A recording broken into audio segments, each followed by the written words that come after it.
Good morning students. कल हम लोगों ने अपना concept of cost in micro economics को कंप्लीट कर दिया था। आज हम लोग अपना चैप्टर नंबर 9 जो कि है कॉन्सेप्ट ऑफ रेवेन्यू, इसको हम लोग पढ़ेंगे। रेवेन्यू का मतलब जो हमारी इनकम होती है उसको हम लोग क्या कहते हैं, रेवेन्यू कहते हैं।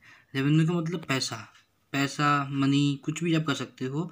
तो इसमें हम लोग ये पढ़ेंगे कि कैसे अगर हमने कॉस्ट लगा ली, सब कुछ कर लिया, उसके बाद जो पैसा आ रहा है कैसे आएगा, कैसे मिलेगा हमको पैसा, रेवेन्यू कैसे हम जनरेट करेंगे अपनी, ठीक है, कंपनी के लिए। तो कॉन्सेप्ट ऑफ रेवेन्यू पढ़ते हैं आज। देखो व्हाट इज़ रेवेन्यू, सबसे पहले देखते हैं रेवेन्यू होता क्या है। Suppose you are running a factory producing ice cream आप बेचते हो।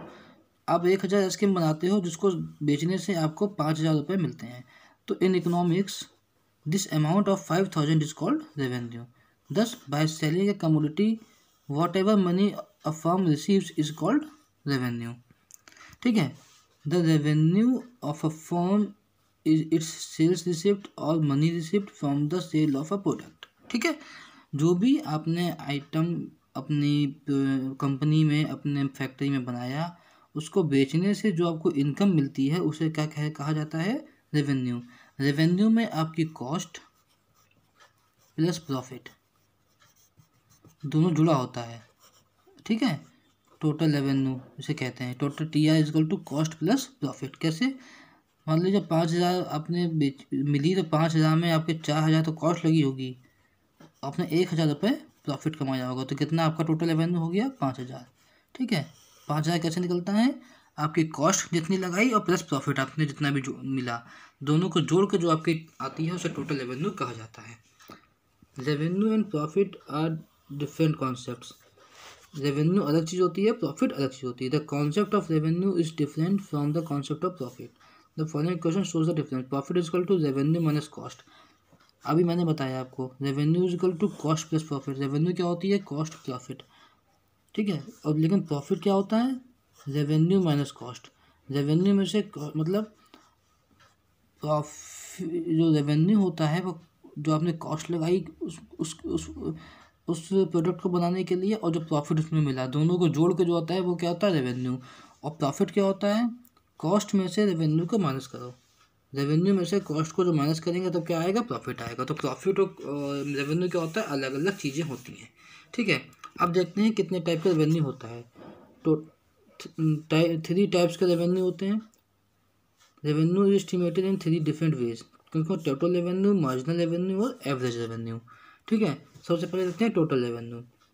टोटल रेवेन्यू क्या होता है, total money receipt of a firm from a sale of given output is called total revenue. अभी मैंने बताया टोटल रेवेन्यू कैसे निकाला जाता है। Total if 100 ice cream slabs are sold at a rate of 100 per slab, total revenue of a firm is 100 into 100 is equal to 10,000। तो total revenue निकालने का फॉर्मूला आउटपुट इंटू प्राइस। जो आपको आउटपुट मिला हुआ है, जितनी आप आइसक्रीम बेच रहे हो और कितने प्राइस पे बेच रहे हो, दोनों को मल्टीप्लाई करके जो आएगा वो आपका क्या हो जाएगा, टोटल रेवेन्यू। ठीक है, टोटल रेवेन्यू का फार्मूला एक और होता है जो कि कहलाता है TR is equal to AR into O मतलब टोटल आउटपुट, Q मतलब टोटल आउटपुट। ठीक है, तो total revenue refers to money receipt of a firm from the sale of its total output. ठीक है, तो TR is equal to AR into Q। TR का क्या फॉर्मूला होता है, याद रखना बहुत अच्छे से, अभी आगे ये बहुत ज़्यादा काम आएगा। टोटल रेवेन्यू का फॉर्मूला होता है average revenue into quantity. Average revenue into quantity कह लो या फिर प्राइस इंटू क्वान्टिटी, क्योंकि average revenue is equal to price ही होता है। प्राइस और एवरेज रेवेन्यू एक ही बात होती है। ठीक है, उसके बाद आती है आपकी मार्जिनल रेवेन्यू। मार्जिनल रेवेन्यू क्या होता है, marginal revenue is the revenue marginal revenue is a change in total revenue when 1 unit of output or a commodity is sold। marginal revenue is the change in total revenue when 1 unit of commodity is sold। तो क्या formula हो जाता है इसका, अभी हम लोगों ने जैसे कॉस्ट में पढ़ा था, marginal revenue is equal to total revenue n minus total revenue n minus 1। MR is equal to TR n minus TR n minus 1। ये फॉर्मूला मार्जिनल रेवेन्यू का हम लोग कई बार पढ़ चुके हैं, पहले कॉस्ट में भी पढ़ा था, यूनिट में भी पढ़ा था, हर बार हम लोग मार्जिनल रेवेन्यू का यही फॉर्मूला चलता है। ठीक है। इसमें क्या होता है, मान लो टोटल रेवेन्यू 11 यूनिट्स की दी हुई है 11,000, ठीक है, और एक की दी हुई है 10,000 टन की, तो 11,000 माइनस 10,000 इक्वल टू 1,000, तो मार्जिनल रेवेन्यू कितना आ गया आपका 1,000। इस तरीके से निकलता है, ठीक है। एमआर का दूसरा फॉर्मूला भी होता है change in total revenue upon change in output, ठीक है, लेकिन ज़्यादातर हम लोग का यही फॉर्मूला चलता है। अब देखते हैं कि marginal revenue is the change in total revenue on account of sale of a additional unit of output. दो तरीके से निकलता है, marginal revenue equal to TRN-1 या फिर marginal revenue equal to change in total revenue upon change in output, ठीक है। दो तरीके से आपके मार्जिनल रेवेन्यू को निकाला जा सकता है। Marginal revenue is equal to total revenue, marginal revenue जो होगा वो टोटल रेवेन्यू के बराबर होता है, ठीक है। उसके बाद देखते हैं हम लोग अपना एवरेज रेवेन्यू क्या होता है। तीन तरीके से होता था। एवरेज रेवेन्यू जो होता है वो इज इक्वल टू प्राइस होता है, इज इक्वल टू TR/Q। अगर प्राइस कांस्टेंट है, मान लीजिए प्राइस 10 है हर बार, तो आपकी एवरेज रेवेन्यू भी हर बार 10 ही होगी, ठीक है, क्योंकि average revenue is equal to price होता है। हमेशा याद रखना, average revenue is equal to price, average revenue is equal to price, ठीक है। तो TR इज इक्वल टू 1000 और क्वांटिटी है 100, तो 1000 अपॉन 100 इज इक्वल टू 10, ठीक है। तो 10 AR refers to the rate at which output is sold. What is rate? It refers to the price of a commodity. Thus AR is nothing but price of a product. AR कुछ नहीं है, product का price ही आपका average revenue है, ठीक है। Average revenue is revenue per unit of output, ठीक है। It is the same as price of a commodity. जो आपकी प्राइस है वही आपका एवरेज रेवेन्यू है, ठीक है। तो ये था आपका टोटल रेवेन्यू, मार्जिनल रेवेन्यू और एवरेज रेवेन्यू। अब यहाँ पर चेक करते हैं कि रिलेशन क्या होता है total revenue, average revenue and marginal revenue. मान लीजिए आपको प्राइस दिया हुआ है, यहाँ पे मैं एक अलग से बना देता हूँ थोड़ा कि आपको कन्फ्यूजन ना हो। प्राइस दिया हुआ है 10, 10, 10, 10 एंड 10, ठीक है। प्राइस आपको कितना दिया है 10, 10, 10, 10, 10। आप जानते हो एवरेज रेवेन्यू, ये आपके मतलब प्राइस नहीं है, ये आपका एवरेज रेवेन्यू निकाल रहे हो। तो एवरेज रेवेन्यू निकालने का क्या फॉर्मूला होता है, TR/Q। एवरेज रेवेन्यू निकालने का फॉर्मूला होता है TR/Q। तो आपका TR पहले निकाल लो कितना है,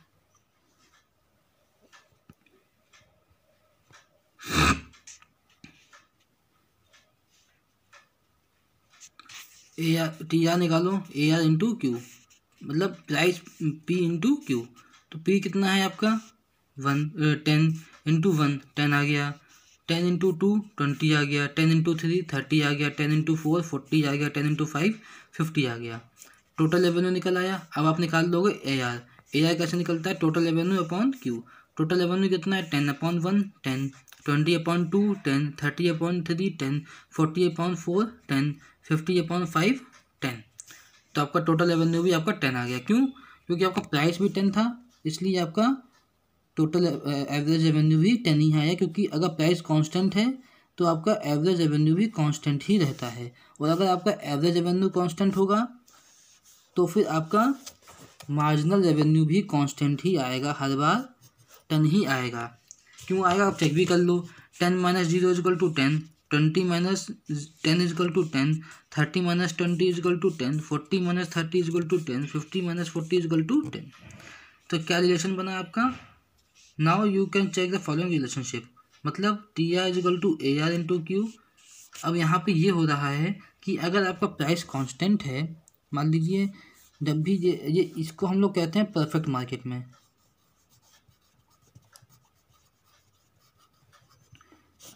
परफेक्ट मार्केट में रिलेशन, मतलब अगर आपका प्राइस कांस्टेंट है तो आपका एवरेज रेवेन्यू भी कांस्टेंट होगा और आपका मार्जिनल रेवेन्यू भी कांस्टेंट ही होगा, ठीक है। ये आपका क्या होता है relation in a perfect market, ठीक है। अब फ्यू मोर रिलेशनशिप अगर देखना चाहो तो MR is simply an addition to TR when one more unit of output is sold, ठीक है। In case of price is constant, MR is also constant. अभी मैंने बताया अगर आपका प्राइस कांस्टेंट है तो आपका मार्जिनल रेवेन्यू भी कांस्टेंट रहता है। Constant marginal revenue implies constant additional to TR। This implies TR will increase at a constant rate. Total revenue बढ़ता है लेकिन कांस्टेंट रेट पे। कैसे? हमेशा देखो, जब भी आप माइनस करोगे हमेशा 10 का ही डिफरेंस आ रहा है, ठीक है। टोटल रेवेन्यू बढ़ रहा है लेकिन 10 के डिफरेंस है, ठीक है। तो आपका टोटल रेवेन्यू इंक्रीज होता है but at a constant rate. अगर 10 के पहली यूनिट ऑफ आउटपुट अगर 10 के रेट से बढ़ी है तो आपकी बाकी की सारी यूनिट्स 10 के रेट से ही बढ़ेंगी। इसलिए आपका कहा जाता है TR will increase at a constant rate. अब डायग्रामेटिकली अगर समझो तो आपका ये एक्स एक्सेस है, ये आपकी वाई एक्सेस है। वाई एक्सेस पे आपका रेवेन्यू आता है और एक्स एक्सेस पे आउटपुट आता है। आपका जो टोटल रेवेन्यू का अगर हम ग्राफ बनाते हैं तो ये 45 डिग्रीज पे एक स्ट्रेट लाइन बनती है, क्योंकि आपका एवरेज टोटल रेवेन्यू हर मतलब बढ़ रहा है, कांस्टेंट रेट से बढ़ रहा है, तो इसकी एक स्ट्रेट लाइन बनती है टोटल रेवेन्यू के लिए, ठीक है। और यही चीज़ अगर मार्जिनल रेवेन्यू और एवरेज रेवेन्यू की बात करी जाए, marginal revenue of price is constant, तो मार्जिनल रेवेन्यू और एवरेज रेवेन्यू की एक कांस्टेंट स्ट्रेट लाइन बनती है पैरेलल टू द आउटपुट।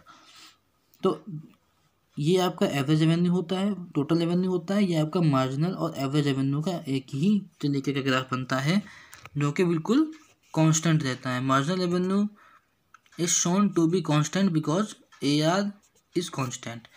आपकी अगर प्राइस कांस्टेंट है तो आपका एवरेज रेवेन्यू भी कांस्टेंट होगा और आपका मार्जिनल रेवेन्यू भी कांस्टेंट होगा, ठीक है। दूसरी चीज़ देखो, what happens if AR is not constant. अगर एवरेज रेवेन्यू कांस्टेंट ना हो, अगर आपका एवरेज रेवेन्यू कांस्टेंट नहीं है, ठीक है, पहले 10 था, फिर 9.5 हुआ, फिर 9 हुआ, फिर 8.5 हुआ, मतलब 0.5 से कम, 0.5 हर बार माइनस होकर कम हो रहा है। मतलब अगर आपको कुछ अपनी कमोडिटी बेचनी है, मान लीजिए पहली बार आपने उसकी प्राइस कितनी रखी, 10 रखी, ठीक है, तो आपकी कितनी टोटल रेवेन्यू मिला, 10 मिला। अब ऐसा तो है नहीं अगली बार आपको फिर 10 रुपये पे बेचोगे तो आपको फिर से इतना ही मिल जाएगा, बहुत मुश्किल है, ठीक है। क्या होता है, अगर आपकी प्राइस बढ़ जाती है या प्राइस कांस्टेंट रहती है तो कंज्यूमर जो है वो बेवकूफ़ थोड़ी ना है कि वही प्राइस पे आपका बार बार वही चीज़ खरीदता रहेगा। अगर उसको अच्छी लगती है फिर भी नहीं खरीदेगा, वो सोचेगा थोड़ा प्राइस कम हो जाए, ठीक है। तो अगर आपकी कमोडिटी नहीं बिक रही है तो आपको अपने कमोडिटी का प्राइस को कम करना पड़ेगा। आपने 10 से 9.5 किया तो उसकी टोटल रेवेन्यू बढ़ गई, और कम किया तो टोटल रेवेन्यू और बढ़ गई, और कम किया तो टोटल रेवेन्यू और बढ़ गई, ठीक है। टोटल रेवेन्यू तो बढ़ जाती है लेकिन इसी कारण से आपकी मार्जिनल रेवेन्यू जो होती है वो कम होना शुरू हो जाती है, ठीक है। इसी कारणों से आपकी मार्जिनल रेवेन्यू कम होना शुरू होती है, ठीक है। तो अगर आपका एवरेज रेवेन्यू कांस्टेंट नहीं है तो आपका मार्जिनल रेवेन्यू भी कांस्टेंट नहीं रहेगा, वो भी कम होगा, ठीक है। तो क्या रिलेशन बनता है, अगर एवरेज रेवेन्यू कांस्टेंट था तो मार्जिनल रेवेन्यू भी कांस्टेंट होता था, और आपका एवरेज रेवेन्यू भी कांस्टेंट होता था, प्राइस भी कांस्टेंट होता था, और मार्जिनल रेवेन्यू भी कांस्टेंट होता था, और जो टोटल रेवेन्यू बढ़ता था वो एट अ कांस्टेंट रेट बढ़ता था। क्यों? अगर 10 से बढ़ा है तो हर बार 10 ही यूनिट से 10 ही रुपये से बढ़ेगा। लेकिन अगर एवरेज रेवेन्यू कांस्टेंट नहीं है, चेंज हो रहा है, तो आपका टोटल रेवेन्यू तो बढ़ेगा लेकिन कांस्टेंट रेट से नहीं बढ़ेगा। और दूसरा रिलेशन कि आपका मार्जिनल रेवेन्यू भी कम होगा, ठीक है, कम होता जाएगा। तो क्या रिलेशन बना, in case AR is declining, अगर एवरेज रेवेन्यू कम हो रहा है तो मार्जिनल रेवेन्यू भी कम होगा, सबसे पहला डिफरेंस। दूसरा, when average revenue is declining by 0.5, अगर एवरेज रेवेन्यू कम हो रहा है 0.5 से तो मार्जिनल रेवेन्यू जो है, तो marginal revenue is declining by 1, मतलब उससे डबल स्पीड से मार्जिनल रेवेन्यू गिरता है। अगर आपका एवरेज रेवेन्यू 1 से कम, 1 रुपये कम हो रहा है तो आपका मार्जिनल रेवेन्यू 2, 4, 6 इस तरीके से कम होना शुरू होता है, ठीक है, इसकी डबल स्पीड से कम होता है। This proves that under monopoly and monopolistic competition MR declines faster than AR। ठीक है। और तीसरा point, when MR is declining, जब MR कम होता है, we are adding less and less to TR, कम से कम हम जोड़ते हैं। Additionally this TR increases at a decreasing rate. उसमें क्या होता था, TR बढ़ता था, TR increases at a constant rate, लेकिन अगर आपका AR कांस्टेंट नहीं है तो TR increases at a decreasing rate. ये होता है रिलेशन। एक और होता है आगे कि अगर आपसे क्या है पूछे, कैन MR बी जीरो और नेगेटिव, क्या मार्जिनल रेवेन्यू जीरो और नेगेटिव हो सकता है। हम लोगों ने मार्जिनल कॉस्ट भी पढ़ी है, मार्जिनल यूनिट पहले भी पढ़ी थी। उसमें क्या होता था, हम लोग का अगर ये चार्ट बनता था तो हमारा का MR नेगेटिव भी होता था, नीचे भी चला जाता था। तो yes, MR can be zero और negative, it is clear from the following illustration. मान लीजिए आपको एवरेज रेवेन्यू कम हो रहा है, 10 से 80, 40, 30 इस तरीके से कम होता जा रहा है। आउटपुट आपको दिया है 1, 2, 4, 5। ठीक है। तो आपको टोटल रेवेन्यू कैसे निकालोगे, 100 मल्टीप्लाई कर दो प्राइस इंटू आउटपुट, 100, 160, 160, 150। ये आपका क्या आ गया, टोटल रेवेन्यू। मार्जिन रेवेन्यू कैसे निकालोगे, पहले तो 100 minus zero is equal to 100, 160 minus 100 is equal to 60, 160 minus 60 is equal to 0 और 150 माइनस 60 इजकल टू माइनस का 10। तो आपका मार्जिन रेवेन्यू पहले हाई था, फिर थोड़ा कम हुआ और कम हुआ, जीरो हो गया, जीरो के बाद एक टाइम पे आके वो निगेटिव भी हो जाता है। ये आपका रिलेशनशिप है, इसको आप पढ़ लीजिए। Marginal revenue can be zero और even negative when price is declining. ठीक है। TR stops increasing when MR is equal to zero. ठीक है। TR start declining when MR is negative. ठीक है। तो आपका अगर आपसे पूछता है कैन MR बी जीरो और नेगेटिव, आप कहोगे yes, MR can be zero और नेगेटिव दोनों तरीके से हो सकता है। इसका अगर डायग्रामेट्रिक रिलेशनशिप देखना चाहूँ तो यहाँ पे चेक करो कैसे। जब TR होता है, TR पहले बढ़ता है, बढ़ता है, बढ़ता है, बढ़ता है, बढ़ता है, एक टाइम पे आके कांस्टेंट हो जाता है। कैसे, जैसे यहाँ पे हुआ, पहले बढ़ा 100 से 160 हुआ, फिर 160 दो बार आके यहाँ पे कांस्टेंट हो जाता है और फिर नीचे आने लगता है, लेकिन टोटल रेवेन्यू कभी जीरो नहीं होगा। ठीक है। तो ये था आपका TR का ग्राफ। अगर एवरेज रेवेन्यू और मार्जिनल रेवेन्यू की बात करी जाए, दोनों का एक ही में बनाते हैं, तो एवरेज रेवेन्यू आपका जीरो हुआ, एवरेज रेवेन्यू आपका कम हो रहा है, तो और मार्जिनल रेवेन्यू भी कम हो रहा है और एक टाइम पे आके वो निगेटिव। जहाँ पे आपका टोटल रेवेन्यू कांस्टेंट होगा, वहीं पे आपका एवरेज रेवेन्यू जीरो होगा।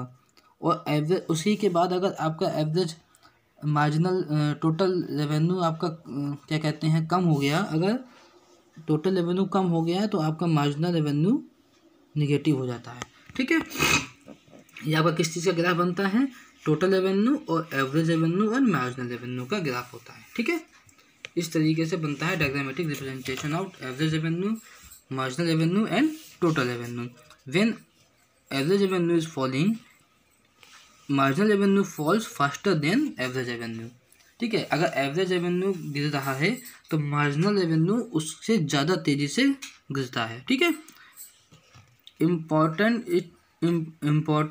It is to be noted that TR increases at a decreasing rate till point B। ठीक है। TR इंक्रीजेज, TR क्या कह रहा है, TR increases at a decreasing rate, TR increase होता है लेकिन डिक्रीजिंग रेट से एट पॉइंट B तक। ठीक है। तो ये था आपका रिलेशनशिप। यहाँ पे कुछ फॉर्मूलेस दिए हुए हैं, ये बहुत इंपॉर्टेंट चीज़ यहाँ पे दी हुई है आपको, दोनों चीज़ें, relationship between TR and MR और relationship between AR and MR। Question बहुत पूछे जाते हैं यहाँ से, तो आपको ये चीज़ें याद होनी चाहिए। अगर पूछता है relationship between total revenue and marginal revenue, when total revenue is increasing at a constant rate, marginal revenue should be constant. ठीक है। अगर टोटल रेवेन्यू कांस्टेंट रेट से बढ़ रहा है तो मार्जिनल रेवेन्यू भी कांस्टेंट होगा और एवरेज रेवेन्यू भी कांस्टेंट होगा। When total revenue is increasing at a diminishing rate, marginal revenue should be diminishing. ठीक है। उसके बाद when TR is maximum, MR is zero. When TR is maximum, MR is zero. When TR is maximum, MR is zero. ठीक है। When TR is diminishing, MR is negative. When TR is diminishing, when total revenue कम होता है तो marginal revenue negative हो जाता है। ठीक है, ये किसका रिलेशनशिप था, टीआर और एमआर का। अगर रिलेशनशिप पूछता है एवरेज रेवेन्यू और मार्जिनल रेवेन्यू की, तो when average revenue is decreasing marginal revenue should be decreasing. ठीक है, अगर एवरेज रेवेन्यू कम होता है तो आपका मार्जिनल रेवेन्यू भी कम होता है, डिक्रीजिंग फास्टर देन एआर, और एआर से ज़्यादा तेज़ी से कम होता है। ठीक है, 10 डाउनवर्ड स्लोप होता है। ठीक है, दूसरा if A R is constant, अगर एवरेज रेवेन्यू कॉन्स्टेंट है तो marginal revenue is equal to A R, both are identically horizontal straight line पे बनते हैं और दोनों कांस्टेंट होते हैं। अगर एवरेज रेवेन्यू कांस्टेंट है तो मार्जिनल रेवेन्यू भी कांस्टेंट ही होगा। और लास्ट क्या होता है, M R can be negative but A R can not be negative. Marginal revenue negative हो सकता है, एवरेज रेवेन्यू निगेटिव नहीं होता है। ठीक है, तो ये थे आपके relationship between A R and M R और T R and M R. ठीक है, कल की ये छोटी सी वीडियो जो हम लोग पढ़ेंगे firms revenue curves in different markets में बारे में। ठीक है, तो इसका टॉपिक हम लोग कल पढ़ते हैं, और बाकी अगर कुछ समझ में ना आया तो हम तो पूछ भी सकते हैं। Thank you class.